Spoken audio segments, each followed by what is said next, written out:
Arthur Evans. I'm the Chief Executive Officer of the American Psychological Association.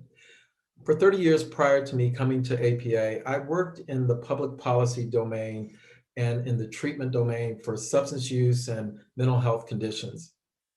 One of the first people I met was a person named Bobby.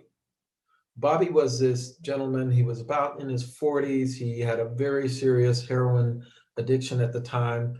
He was disheveled. He just looked like he was having a really hard time. At the time, I was a clinical director of a new program that was transporting people to detoxification centers about 20 miles away, and then helping people to get into longer term treatment.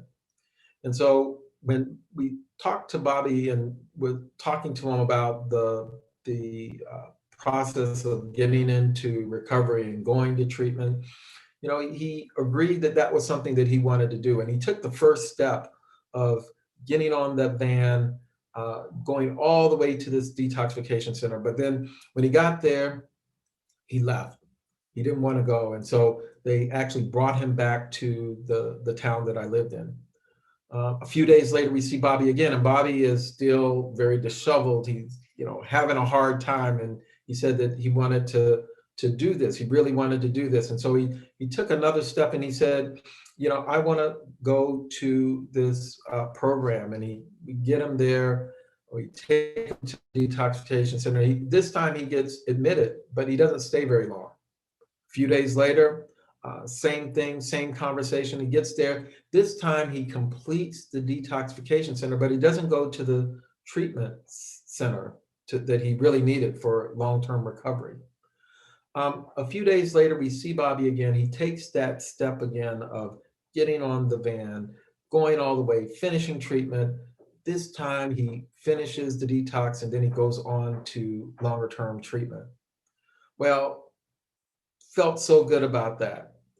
But then about 9 months later, I was at a residential treatment program, and I see this man walking towards me. He has wire-rimmed glasses, and he has a cardigan sweater and graying temples. He looks like a college professor, and I get a little closer, and I notice it's Bobby.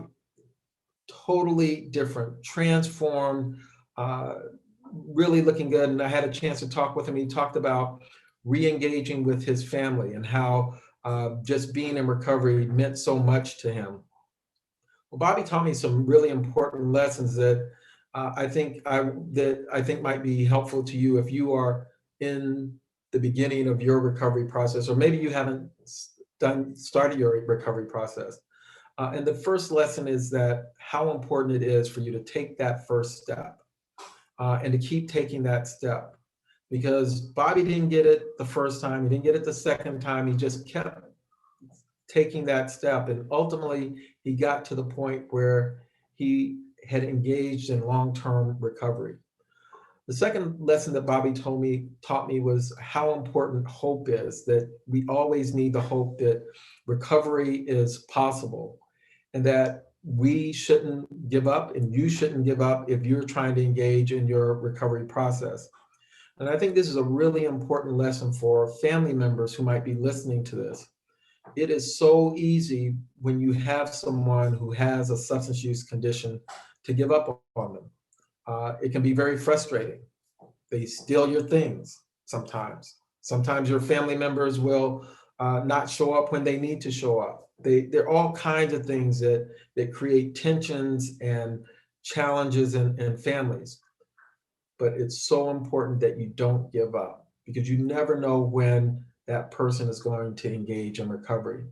One of the most impactful people that I know in the field of substance use treatment and training is a gentleman who went to detoxification 50 times before he got into long-term recovery.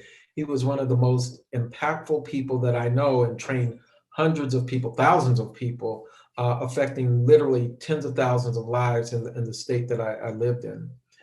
And I often wondered, what if someone had a 3 strikes and you're out rule? What if it was on the 10th time he wouldn't have gotten help or people wouldn't have supported him? What if it was on the 25th time someone said, you know what, you've been here 25 times, we're done with you? or even the 49th time, you never know when someone is going to make that step and make that step towards transformation and long-term recovery. And so I just want to encourage people to stay hopeful.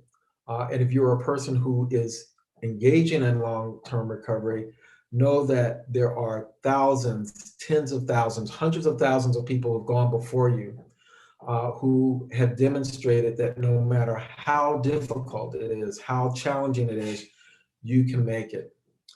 Last thing I'll tell you is this, what I didn't tell you at the beginning of the story. When Bobby came, especially around the second or third time, I wouldn't have bet 10 cents that Bobby was going to make it, because I was early in the field. I didn't know. I didn't know what recovery looked like.